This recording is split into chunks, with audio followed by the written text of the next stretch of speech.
बातमीपत्राच्या सुरुवातीला बातमी पावसासंदर्भातली। मुंबईसह उपनगरात मुसळधार पावसाला सुरुवात झाली आहे। अनेक ठिकाणी पाणी साचायलाही सुरुवात झाली आहे। मध्य रेल्वेची लोकल सेवा 10 मिनिटे उशिराने धावते। उपनगरांनाही पावसाने झोडपून काढले। दुपारी 4 वाजता हाय टाइडचा इशारा देण्यात आलेला आहे। 4 मीटरच्या लाटा उसळणार अशी माहिती सध्या समोर येते। त्यामुळे मध्य रेल्वेच्या लोकल सेवेवर या पावसाचा परिणाम झालेला आहे। या संदर्भात अधिक माहिती घेऊयात आमच्या प्रतिनिधी भाग्यश्री प्रधान यांच्याकडून। भाग्यश्री, मुंबईमध्ये पुन्हा एकदा पावसाला सुरुवात झालेली आहे, काय अधिक अपडेट? नक्कीच आपण जर बघितलं तर पावसाला पुन्हा एकदा सुरुवात झाली आहे। काल देखील दिवसभर जर आपण बघितलं तर पावसाचे सरी ज्या आहेत त्या कोसळत होता। आज रात्रभर आपण जर बघितलं तर पाऊस पडतोय।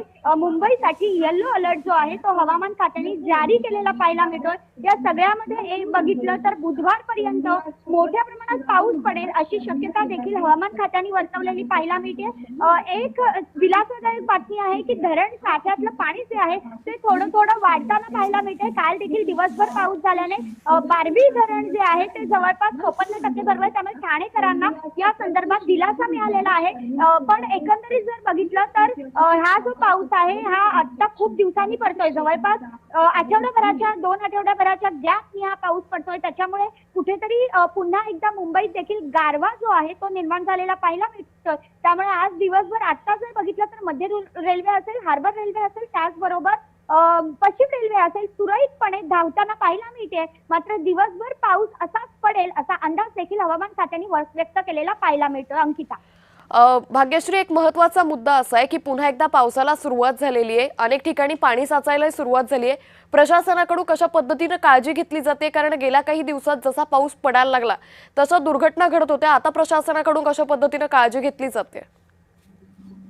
नक्कीच आपण जर बघितलं तर जे मॅनहोल्स आहेत त्या मॅनहोल्सच्या बाजूबाजूने एक सुरक्षा कवच जे आहे ते लावण्यात आलेलं आहे असं सांगण्यात येत आहे। त्याचबरोबर जर आपण बघितलं आणखीन गोष्ट तर झाडं छाटणी जी आहे ती करण्यात आलेली आहे। कारण विहान श्रीवास्तव या मुलाचा मृत्यू झाला होता झाड अंगावर पडून आणि त्यामुळे मोठी दुर्घटना जी आहे ती घडलेली होती। त्यामुळे झाडं छाटणी झाल्याची माहिती देखील पालिकेला दिली जाते।